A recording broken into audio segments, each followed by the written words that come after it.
Sehat, selamat datang di Podcast Infos, informasi seputar kesehatan. Tempat kita berbagi ilmu, inspirasi, dan informasi terkini yang menarik untuk kita bahas. Tentunya bersama saya, Ati Nura.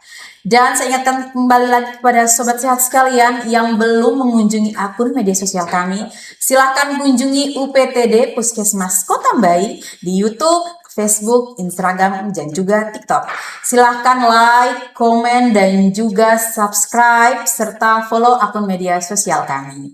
Nah, hari ini kita akan berbicara mengenai TBC, melawan stigma mengejar sembuh. Mengapa ini penting? Karena TBC masuk sebagai salah satu penyakit menular mematikan di Indonesia. Nah, mau tahu lebih banyak mengenai TBC atau tuberkulosis? Langsung saja kita sapa para narasumber yang menemani saya kali ini.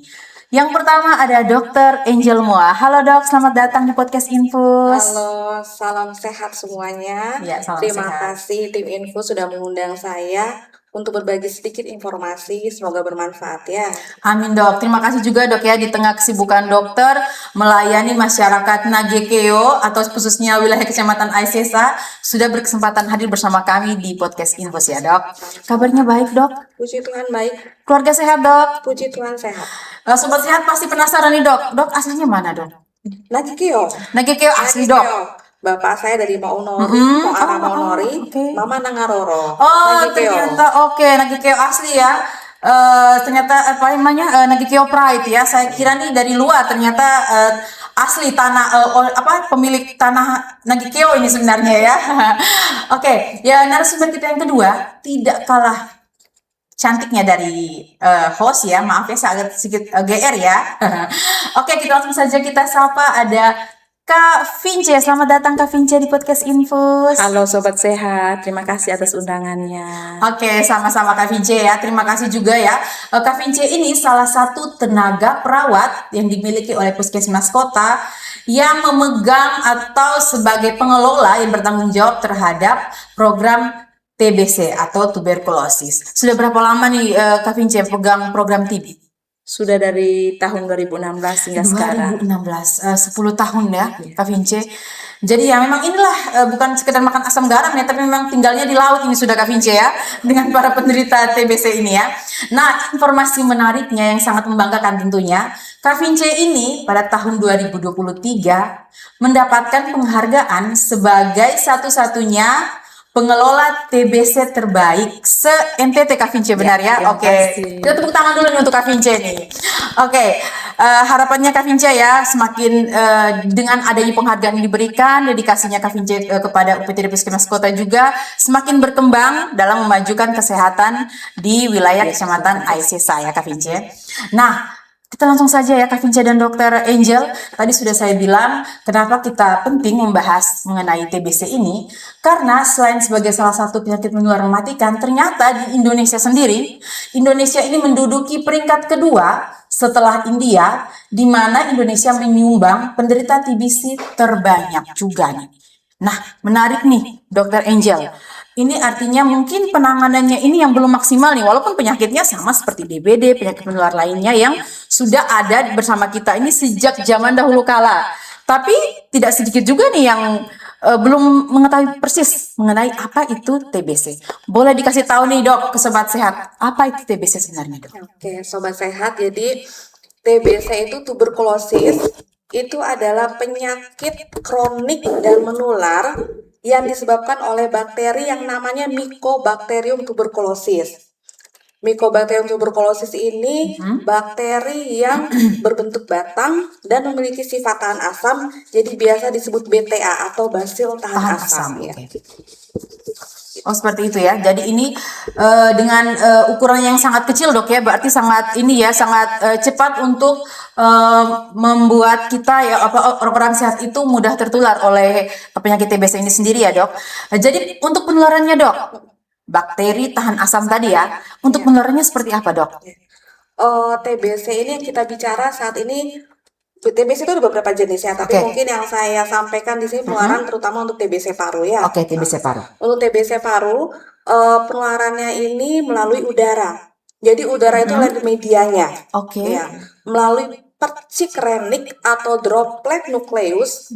Itu droplet atau percikan yang berukuran kurang dari 5 mikron yang dikeluarkan oleh penderita TBC aktif saat mereka bersin Oke. atau batuk dengan tidak etiket batuk yang baik atau etiket bersin yang baik. Dan itu bisa, bakterinya itu bisa ke udara, lalu bisa terhirup oleh orang-orang yang di sekelilingnya. Oke. Itu cara penularannya, itu medianya, media penularannya. Iya.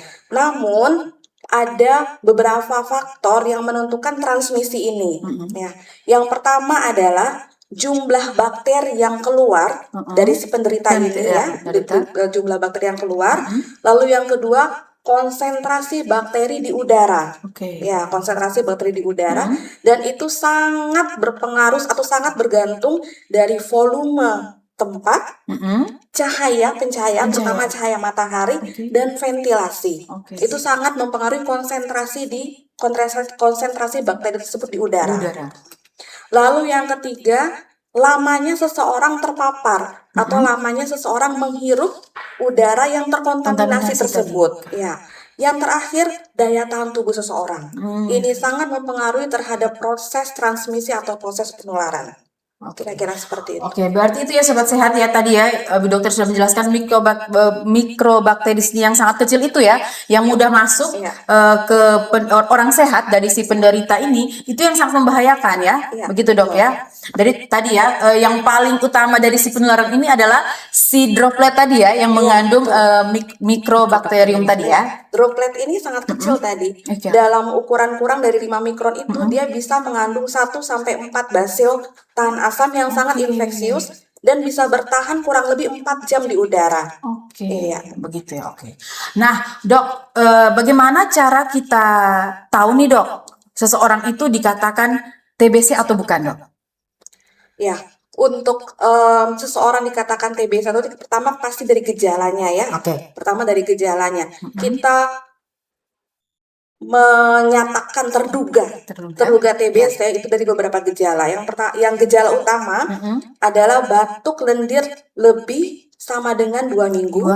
Batuk dan berlendir bisa disertai darah ataupun tidak, diikuti dengan sesak, dan juga diikuti dengan nyeri dada.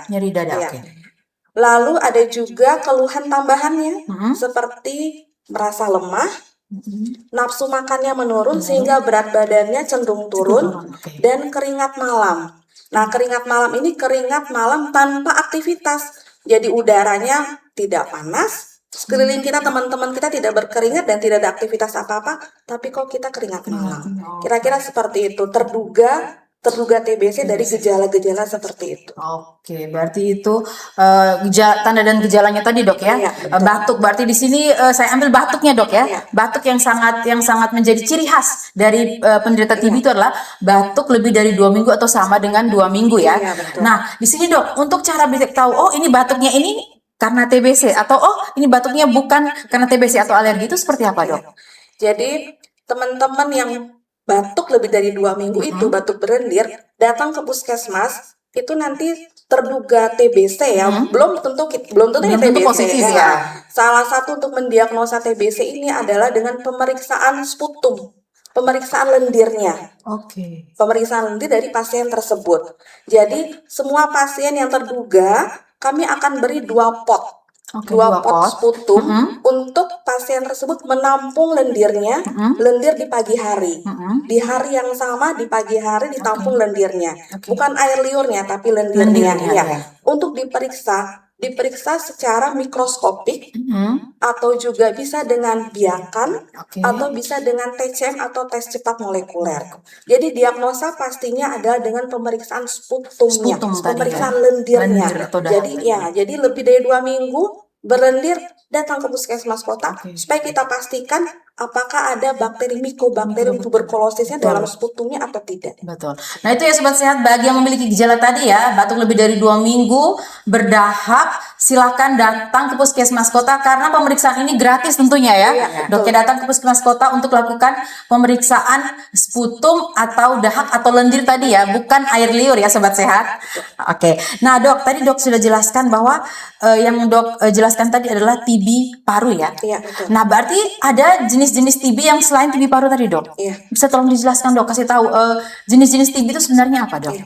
Golongan besarnya itu TB paru, tadi yang menginfeksi di parenkim paru ya. Iya, betul. Juga dengan TB ekstra paru. TB ekstra paru ini tergantung di mana si kuman Serangan- itu mau berkembang biak. oke. Contohnya bisa TBC kulit, Oke, berarti TBC di kulit. TBC kelenjar, itu biasanya ada pembesaran kelenjar, walaupun tidak semerta-merta ya, tapi Iya, iya. salah satunya adalah seperti itu. Betul. TBC usus, Oke. TBC tulang. TBC. Iya. Berarti banyak loh sebenarnya jenis-jenis TB ini ya. Nah, saya ke Kak Vince nih. Kak Vince, dari jenis-jenis ini yang terbanyak di Puskesmas Kota ini sendiri penyakit dengan TB apa Kak Vince? Dari jenis-jenis TB ini yang termasuk paling banyak di Puskesmas Kota itu TBC paru. TBC paru ya Kak Vince ya. Oke. Nah, berdasarkan informasi ya, pada tahun 2030 itu menjadi tahun untuk eliminasi ya Kak Vince ya. Eliminasi TBC. Nah, Kak Vince, dalam kita mengupayakan untuk eliminasi TBC di tahun 2030 ini, adakah kriteria dikatakan Puskesmas Kota berhasil nih dalam menangani kasus TBC? Kriterianya itu apa saja Kak Vince? Kriteria yang selama ini di Puskesmas Kota lakukan, yang pertama kita temukan suspek sebanyak-banyaknya, lalu kita obati sampai sembuh selama 6 bulan. Obati sampai sembuh selama 6 bulan. 6 bulan ya. Nah, Kak Vince, boleh dikasih tahu ke sobat sehat nih, data untuk pasien TBC baik yang positif maupun suspek tadi selama tahun 2025 berapa Kak Vince? Untuk suspek di tahun 2025, puji Tuhan kita kurang 1% saja untuk memenuhi 100%. Jumlahnya target dari Dinas Kesehatan untuk 1 tahun untuk Puskesmas Kota sejumlah 996 orang, yang tercapai 865. Oke. Ya. Dan yang positif? Yang positifnya 66 orang, 66. semuanya dinyatakan sembuh. Wah, luar biasa Kak Vince. Berarti tahun 2025 ini bisa dikatakan berhasil Kak Vince dalam penanganan kasus TB. Tinggal tahun 2026 ya, kiat-kiat lagi akan kita lakukan untuk penanganan kasus TBC ini ya, untuk temukan baik yang positif maupun yang suspeknya untuk diobati sampai sembuh tentunya ya. Nah, saya kembali ke Dr. Angel. Dok, tadi sudah dijelaskan bagaimana cara penularannya, apa itu TBC. Nah, sekarang mau tanya nih Dok, cara pencegahannya Dok. Tentunya kalau misalnya ada ini kan tentu ada nih kiat-kiat yang bisa kita lakukan agar tidak tertular oleh TBC ini. Bagaimana cara-caranya Dok? Oke. Kalau kita ngomong pencegahan berarti erat kaitannya dengan transmisi ya, dengan cara penularannya. Betul. Jadi pertama, buat si penderita TBC, dia menggunakan masker. Gimana caranya supaya dia jangan mengeluarkan banyak bakteri di udara yang bisa menginfeksi ke orang lain. Betul. Pertama dia harus menggunakan masker. Itu. Lalu yang kedua, dia harus pengobatan tuntas selesai sampai dinyatakan sembuh. Ya, supaya tidak menularkan kepada orang lain. Dengan Anda berobat, berarti Anda mencintai diri Anda dan mencintai orang di sekeliling Anda, karena tadi menular, ya. Itu. Jadi buat si penderitanya. Lalu buat kita yang sehat, pertama daya tahan tubuh harus dimaksimalkan, dioptimalkan daya tahan tubuh. Kita ini memiliki tentara dalam tubuh yang Tuhan sudah kasih ya. Itu luar biasa sebenarnya. Jadi tidak semua semerta-merta bahwa pada saat kita menghirup Mycobacterium tuberculosis lalu kita menjadi TBC aktif. Tidak. Kita memiliki sistem imun sehingga pada saat bakteri itu masuk akan dieliminasi. Dan pada saat kita daya tahan tubuh kita optimal, kita tidak akan menjadi TBC aktif. Jadi kita harus menjaga diri kita, mengoptimalkan daya tahan tubuh kita.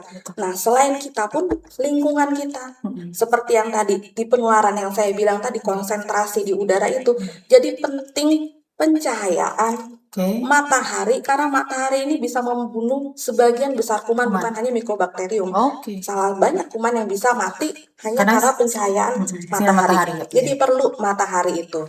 Lalu yang kedua, ventilasi, Untuk sirkulasi pertukaran udara udara, ya. sirkulasi, supaya konsentrasi bakteri yang ada di udara itu berkurang dan Oke. tidak berisiko buat kita yang menghirup. Oke.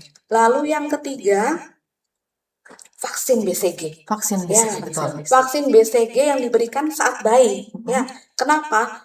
Vaksin ini pada saat diberikan pada bayi akan menstimulasi imun, Imun tubuh. daya tahan tubuh si bayi itu terhadap yang spesifik terhadap Mycobacterium tuberculosis. Oke. Ya, sehingga besok-besok saat dia terpapar, sistem imun kita tuh memorinya tuh sudah ada.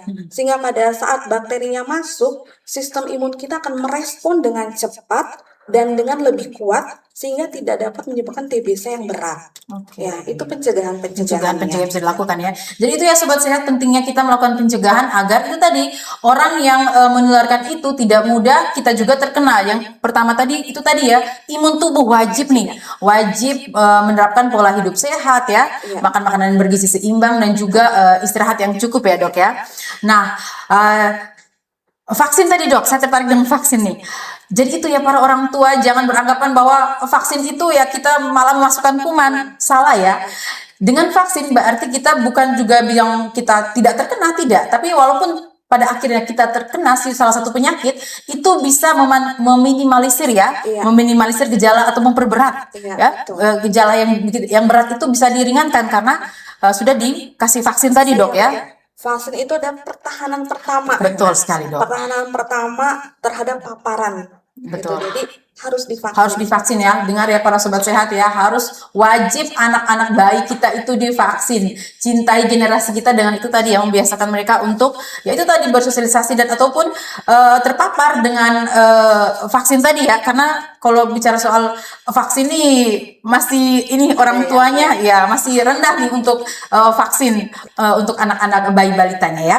Oke, saya ke Kak Vince nih, Kak Vince. Ya. Untuk tahun 2026, tahun 2025 kita hanya kurang 1%. Nah, sampai keadaan bulan Juni Kak Vince, Ya. kira-kira bagaimana kriteria tadi, indikator yang kita kejar tadi, apakah sudah berhasilkah sampai tahun 2020, berhasilkah sampai ke bulan Juni atau seperti apa pencapaiannya? Untuk keberhasilan sampai bulan Juni, puji Tuhan, untuk sampai sekarang suspeknya sudah 456 Dari targetnya? dari target 778. Berarti masih ada kurang 2 atau 300 sekian suspek ya yang bisa kita kejar. Nah, kalau untuk positif sendiri Kak Vince? Untuk positifnya sudah 30. Dari berapa targetnya? Dari targetnya 145. Nah, Kak Vince, saya tertarik nih dengan targetnya. Dipasang target nih Kak Vince. Positif harus 100 sekian. Nah, bukannya kalau orang awam yang berpikir semakin sedikit positif yang kita temukan, berarti malah semakin bagus tuh. Iya, iya. Tapi kenapa di TBC ini malah kita harus temukan ya sebanyak mungkin? Itu kenapa Kak Vince? Nah, itu buat teman-teman atau sobat-sobat sehat, perlu kita ketahui bahwa semakin banyak kita menemukan positif, berarti semakin kita banyak untuk memutuskan mata rantai. Betul, Kontak erat dari si pasien yang aktif ke kita di sekitar kita. Oke. Iya. Karena satu orang pasien positif tuh bisa menularkan ke berapa ini ya? 10 sampai 15 10 orang. sampai bayangkan dari 30 sekian tadi yang sudah kita dapatkan sudah berapa ratus ya orang-orang yang menjadi suspek ya Kak Vince Iya, ya. iya. Jadi itu ya kami butuh juga nih dukungan dari masyarakat Nagekeo khususnya wilayah Kecamatan Asesa untuk segeralah kalau yang memiliki kontak erat atau itu tadi terpapar dengan orang-orang yang terduga TBC ataupun tidak terpapar tapi memiliki gejala batuk lebih dari 2 minggu, silahkan datang lakukan pemeriksaan secara gratis di puskesmas kota. Karena kalaupun nanti pada akhirnya dinyatakan positif, jangan ragu karena ada obatnya secara gratis juga tentunya. Nah, kita ke pengobatan nih dok. Dok, bagaimana cara menyembuhkan TBC? Karena mungkin sebagian orang tahu bahwa TBC ini penyakit kutukan, penyakit yang tidak dapat disembuhkan. Itu bagaimana dok? Tidak ya. Jadi ada sobat sehat, ada pengobatannya dan bisa sembuh. Ya. Bisa sembuh. Jadi tujuan pengobatannya itu menyembuhkan, pertama, mencegah kematian, Oke. mencegah penularan, Penularan. dan mencegah kekambuhan. Oke. Dan obat itu tersedia di puskesmas kota gratis. Yang Oke. penting sobat sehat datang dulu apabila memiliki gejala-gejala seperti tadi. Ya. Nah, obat ini adalah paduan dari 4 jenis obat yang diberikan kurang lebih selama 6 bulan. Selama 6 bulan setiap hari dikonsumsi. Ada 2 fase dalam 4 bulan, dalam 6 bulan itu. 6 bulan, maaf, ya. dalam 6 bulan itu ada 2 fase. Fase awal itu 2 bulan pertama itu diberikan 4 jenis obat dalam 1 tablet. Satu tablet. Jadi bukan 4 masing-masing. Iya. 4 sudah dileburkan menjadi satu 1 tablet, ya. oke. Dan diminum setiap hari, Setiap hari. selama 2 bulan. 2 bulan, oke. Targetnya itu adalah menurunkan sebanyak mungkin Mycobacterium tuberculosis yang ada dalam tubuh si penderita. Oke. Dan dalam 2 minggu pertama, konsumsi itu sudah cukup signifikan yang dieliminasi Menurunkan. oleh obat ini sehingga tidak mampu untuk menularkan ke orang lain. Ya, jadi penting sekali. Lalu lanjutannya adalah 4 bulan. Itu mengandung 2 jenis obat yang dilebur menjadi 1 dan diminum setiap hari. Nah, tujuannya itu adalah untuk menghantam Mycobacterium tuberculosis yang sisa-sisa yang persisten. Sehingga seseorang itu nanti setelah 6 bulan betul-betul bebas dari Mycobacterium tuberculosis dalam tubuhnya, tidak mampu menularkan kepada orang lain, dan tidak resisten dan tidak kambuh lagi. Yang penting tuntas. Tuntas ya, Iya. sampai 6 bulan tadi, Iya, Dok ya. betul. Nah, itulah sobat sehat ya, jangan takut karena ternyata memang ini bukan penyakit kutukan ya yang tidak bisa disembuhkan. Ini ada obatnya selama memang pasien itu harus rutin selama 6 bulan dalam masa pengobatan. Itu dijamin pasti akan sembuh, Dok ya. Nah, oke, saya ke Kak Vince nih. Kak Vince, tahun 2023 Kak Vince mendapatkan penghargaan nih sebagai satu-satunya pengelola TB terbaik. TB terbaik ya, satu-satunya ya.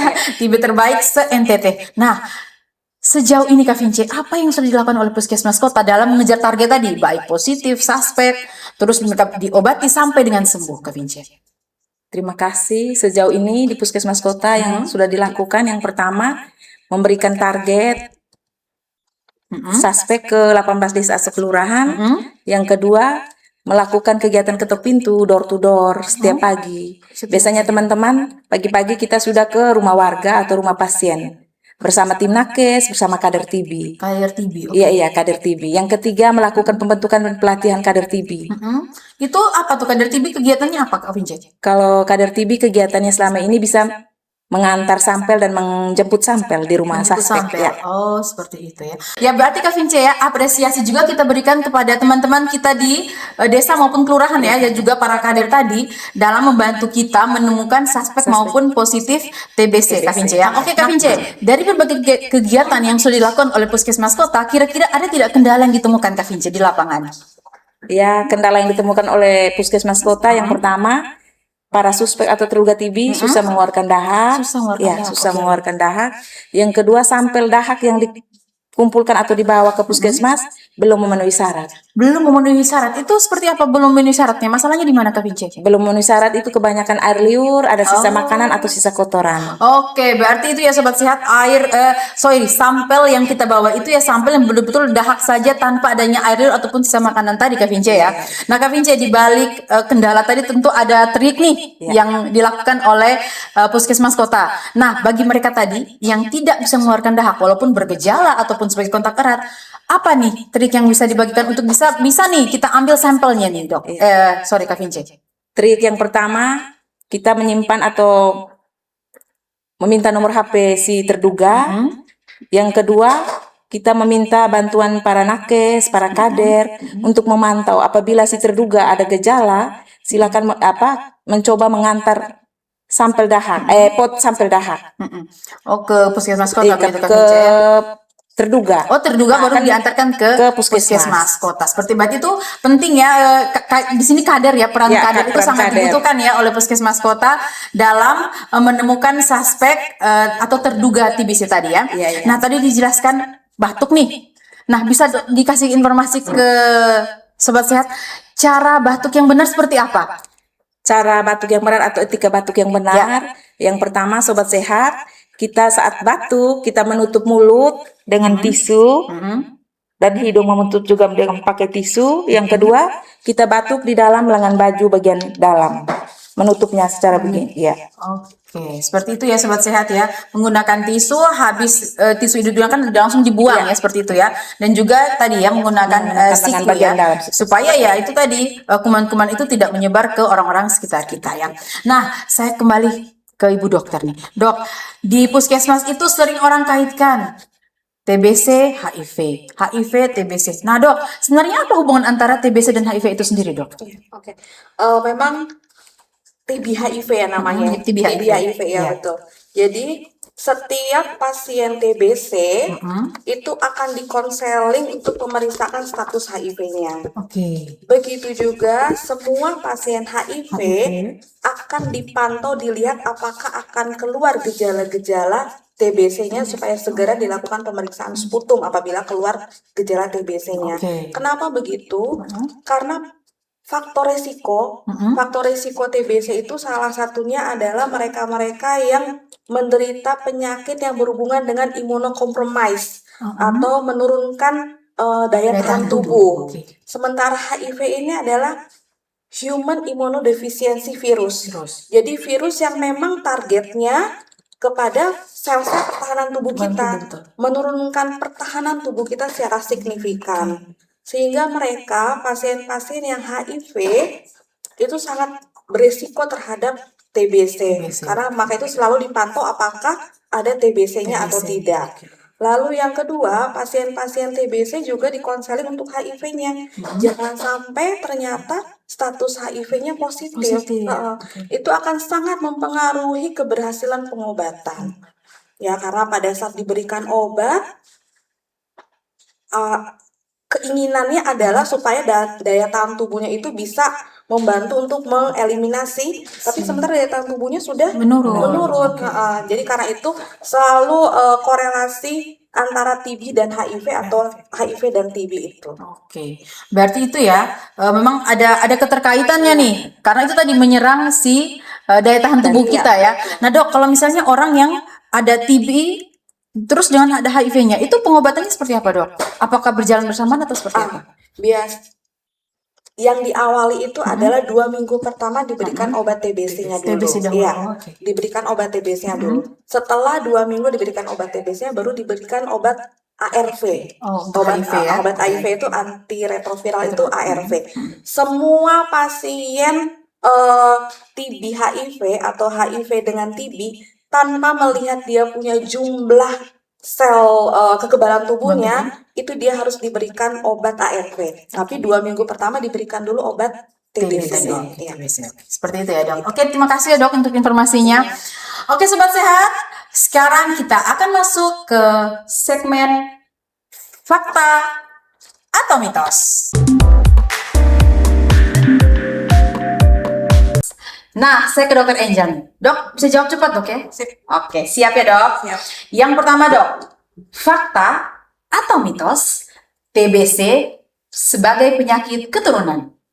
Mitos. Kenapa, Dok? TBC bukan penyakit keturunan ya, tidak diturunkan melalui genetik seperti tadi saya sudah sampaikan. Cara penularan itu jelas, jadi tidak ada hubungan dengan keturunan. Hanya mungkin mindsetnya seperti itu, stigmanya seperti itu karena sering ditemukan dalam satu keluarga. Bapaknya TBC, mungkin dia tidak tahu dia batuk-batuk dan dia TBC, menularkan ke anaknya, sehingga pada saat ditemukan satu TBC, lalu dicari kontak eratnya, ternyata anaknya TBC, mungkin istrinya juga TBC, sehingga mungkin orang bilangnya itu keturunan. Padahal tidak sama sekali ya, jadi itu mitos.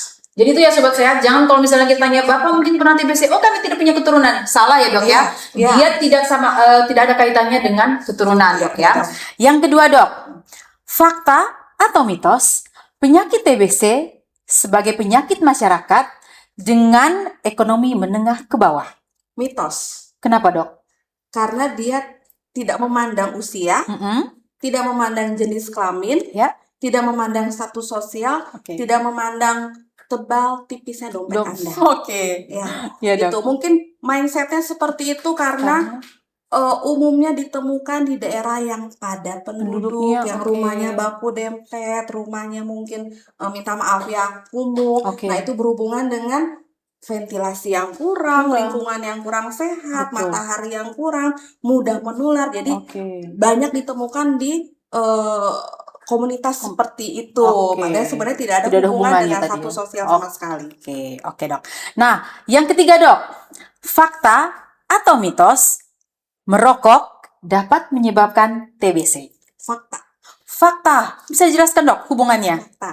Faktor resiko itu lebih meningkat pada mereka-mereka yang dengan pola hidup tidak sehat ya. Oke. Salah satunya adalah merokok, Merokok, alkohol, alkoholik, minum alkohol, oke. dan pola hidup tidak sehat yang lainnya, bergadang dan lain-lain. Jadi itu fakta bahwa merokok itu meningkatkan resiko seseorang untuk terpapar TBC. Oke. Bukan sebagai faktor utama, tapi tadi ya meningkatkan resiko tadi Ya, ya. jadi fakta.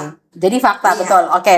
Nah, yang terakhir dok, fakta atau mitos batuk berdarah berarti gejala TBC. Mitos, ya. Karena Karena tidak semua batuk yang disertai darah itu berhubungan dengan Mycobacterium tuberculosis. Karena itu, sobat sehat yang memiliki gejala batuk lendir lebih dari sama dengan 2 minggu tadi, datang ke puskesmas gratis periksa lendirnya untuk ditegakkan diagnosa apakah TBC atau tidak. Jadi darah bukan pasti bahwa dia adalah TBC. Ya. Oke. Terima kasih ya dok ya untuk informasinya. Oke, kita lanjut ke narasumber kedua, ada Kak Vince. Oke Kak Vince, sudah siap Kak Vince? Kita masuk ke fakta atau mitos ya. Oke, yang pertama Kak Vince, fakta atau mitos, batuk lebih atau sama dengan 2 minggu berarti gejala TBC.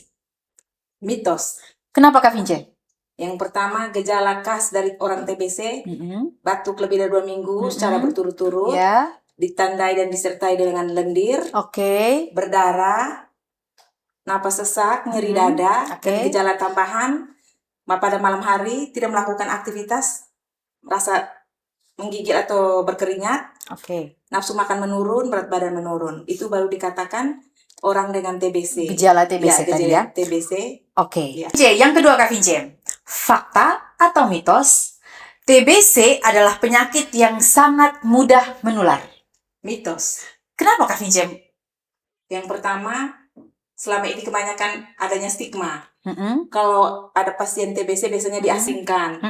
Betul. Ya, yang kedua, apabila ada percikan air ludah atau droplet dari si pasien aktif tertular ke kontak erat, bisa-bisa kalau ada daya tahan tubuh yang bagus. Tidak bisa tertular.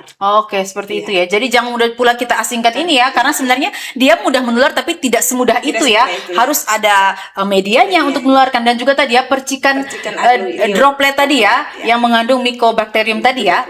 Oke, yang terakhir Kak Vince, fakta atau mitos, TBC bisa menular hanya dengan sentuhan fisik. Mitos. Kenapa Kak Vince? Karena tertularnya melalui droplet atau percikan air ludah. Untuk sentuhan fisik tidak mungkin seperti terjadi apa lagi. tuh? Seperti sentuhan tangan. Salaman, kita berbagi makanan ataupun barang-barang pribadi itu tidak Kak Vince ya. Ya, jadi itu ya sobat sehat, jangan mudah diasingkan ya. Karena itu tadi tertular itu hanya dengan melalui percikan droplet dari orang yang terkontaminasi atau terkonfirmasi positif TBC. Seperti itu ya. Oke Kak Vince, terima kasih Kak Vince. Oke Kak Vince dan juga Ibu Dokter, tidak terasa ya beberapa menit sudah berlalu kita telah membagikan informasi ke sobat sehat mengenai TBC. Yang terakhir nih, dari Dr. Angel maupun Ibu Vince, boleh dikasih pesan bagi sobat sehat kita yang ada di rumah. Silakan Dr. Angel. Oke, baik sobat sehat, yuk kita kembali ke pola hidup sehat ya, teman-teman sobat sehat semua. Jaga pola makan yang bergizi, istirahat yang cukup, jangan bergadang, cairan yang cukup, jangan merokok, jangan minum alkohol. Pesan saya itu pola hidup sehat dan pastikan lingkungan sekitar kita juga sehat. Oke, terima kasih Dr. Angel. Nah, Kak Vince silahkan ada yang disampaikan. Pesan dari saya, hai sobat sehat, masyarakat SSA, bagi yang bergejala TBC, batuk lebih dari 2 minggu berturut-turut, disertai dengan lendir, berdarah, napas sesak, nyeri dada, segera ke puskesmas kota untuk melakukan pemeriksaan TBC. Karena di Puskesmas Kota pemeriksaannya gratis dan pengobatannya gratis selama 6 bulan. Oke, terima kasih Kak Vince dan juga Ibu Dokter sudah berkesempatan hadir di sini ya, membagikan berbagai macam informasi menarik tentunya. Semoga kita ketemu di episode berikutnya ya Kak Vince dan juga Dokter Angel. Tentunya siap ya? Siap. Oke, terima kasih. Oke Sobat Sehat, demikianlah informasi yang bisa kami bagikan seputar TBC. Ingat, jauhi penyakit TBC bukan orangnya. Salam Tos TB, temukan, obati, sampai sembuh. Sobat Sehat, jangan biarkan ilmu ini terhenti hanya sampai ke telinga Anda. Silakan share video kami ke kerabat kalian.